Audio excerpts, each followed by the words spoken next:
salat lanjut tapi maksiat yo ojo sampai surut. Maka kemudian ada tahdzir. Amalmu juga sempurna. Amalmu itu tidak kemudian bisa diterima begitu saja kalau kemudian kamu tetap melakukan maksiat. Makanya dari awal tadi kan saya sudah ngomong bahwa yang penting pertama kali itu tobat. Kenapa dawuh itu pada akhirnya muncul? Dawuh 80 dina lho. Lah hanya apa aku salat? Wong aku gak ditampa salate. Sekali lagi. Itu semua hanya hukum-hukum dasar. Tapi penerimaan ditampa semua niatmu itu murni hak prerogatif Allah Subhanahu.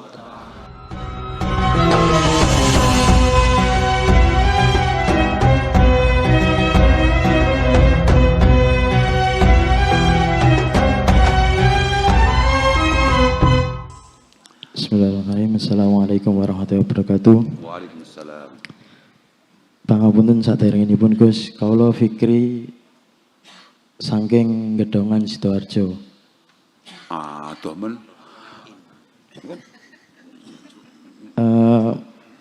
Menindaklanjuti dengan dawuh jenengan yang tentang sholat wau Gus.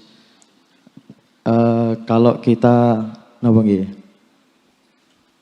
Lupa atau malas dengan sholat tersebut. Beda loh, jauh loh. Bedanya lupa sama malas itu jauh loh. Iya maksudnya malas. Sendi ngono tok langsung genahno sendi. Malas dengan sholat tersebut, siap-siap kita itu menyablon kaos tersebut niku nggih.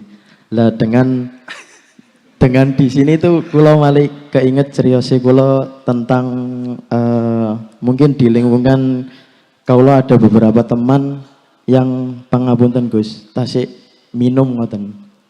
Dengan ini tuh mesti kata-kata yang terulang ketika si teman ini tersebut diingatkan itu mesti sanjangnya niku wong aku lho gurung apa ya, wong aku lho habis minum ngoten lho. Jadi bakal nggak diterima amalnya 40 hari ngoten. Lah, yang pertanyaan yang pertama niku apakah memang ada dalil tentang 40 hari tidak diterima sholat? Kenapa kok mesti jadi acuannya para beliau-beliau itu?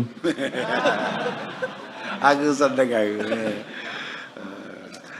Dan yang kedua itu untuk pandangan jenengan niku kados pripun ngoten? Gak duwe pandangan aku. Lah ngaji lo pandangannya apa? Iya toh, ngaji itu hindari pandangan. Artinya begini, ngaji itu hindari pendapat kita, paham pak?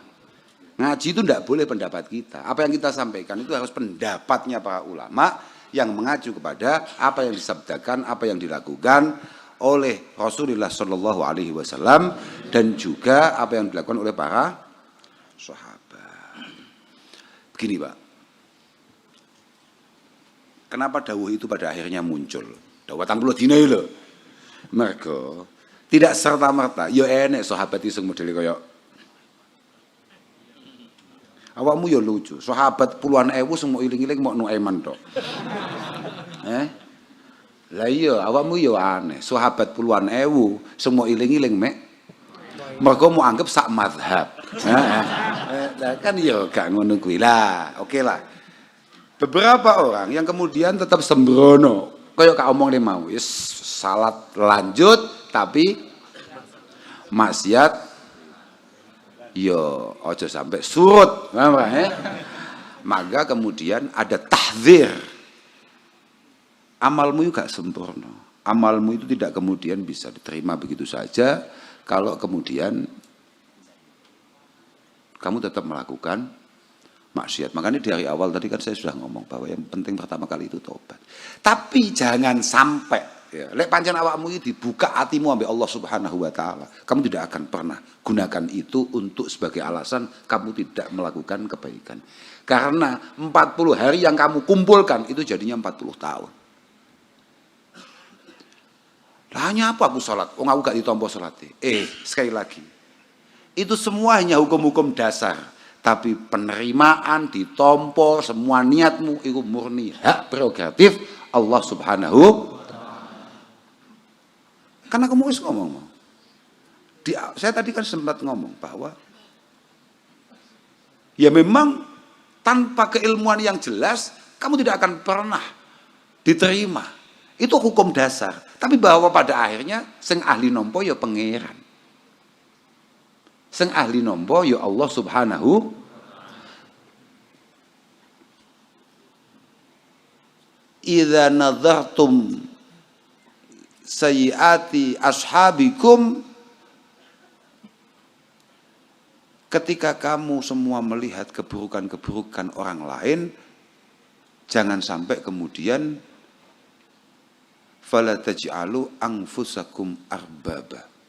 Jangan sampai kemudian kamu merubah diri langsung menjadi Tuhan. Paham Pak? Sampai maksudku enggak? Kalau kita melihat ada kekeliruan, ada kesalahan, ada kemaksiatan yang mungkin dilakukan oleh orang lain, jangan kemudian merubah diri kita kemudian menjadi Tuhan yang menghakimi.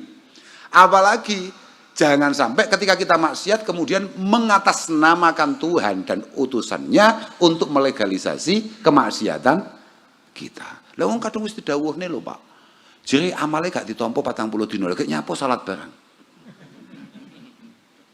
Lah kalau kita tidak segera menyelesaikan itu kemudian segera innas sholata tanha 'anil fahsya'i wal.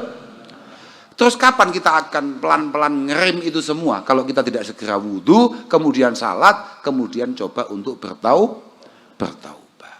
Begitu, Pak. Kira-kira begitu. Artinya bahwa fadhailil a'mal, contohnya qabulil a'mal, iku muta'allaq bitaharatil qalbi, bahwa keterimane amal itu juga sangat tergantung dengan bagaimana persiapan hati kita, kesucian dalam diri kita. Lele aduh suwe, padha mbek ngene, ora ana amal sing ditampa mbek Allah Subhanahu wa taala kecuali amal sing penuh dengan keilmuan dan keikhlasan. Saya takoki. Iki mau sing jamaah Isya sing ikhlas tenan ngacung. Sing yakin ikhlasnya bisa dipertanggungjawabkan di hadapan Allah Subhanahu wa taala, ngacung. Kalau kita menggunakan acuan, tidak ada amal yang tidak diterima. Ya hadis, wahihi. Gak ono amal yang ditompo kecuali yang ikhlas. Lah kalau kita menunggu ikhlas untuk jamaah, kapan? Pak Sidarjo. Mas Sidarjo, siapa mau jenenge lali ya? Mas Fikri. Tafakkaru. Coba diangen-angen. Artinya apa? Iya. Itu untuk menyempurnakan amal kita, iya. Tapi jangan sampai menjadi ganjalan atau penghambat kita untuk segera melangkah. Padahal ini pertanyaannya, pantas gak ketika kita yang masih dalam keterbatasan, sekali lagi, ketika kamu semua masih dalam keterbatasan, kemudian ada orang yang jauh lebih sulit situasinya daripada kamu, menunggu uluran tanganmu, terus kemudian kamu ngomong, lah wong nasibku dhewe gak jelas kok nulung awakmu to Pak. Sampeyan paham maksudku mboten? Oke, kita memang belum sekaya itu. Kita belum sekaya Iron Man. Tapi apakah kemudian Allah membatasi kita untuk kemudian kita berbagi dan berbuat untuk kebaikan bersama? Kan tidak, Pak. Gitu, Bapak. Pak Sidarjo. Kira-kira begitu.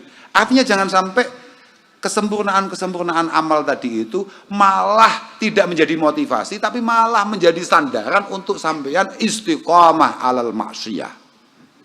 Sudah, kira-kira begitu. Kayak orang usah dadak ngomongin kancamu ngono langsung kula niku. Lah ngono malah ape ae. Gak. Bagus. Tenang Pak, sampean gelem ngaji tok ngeten iki lho, tenan. Semua ulama sepakat.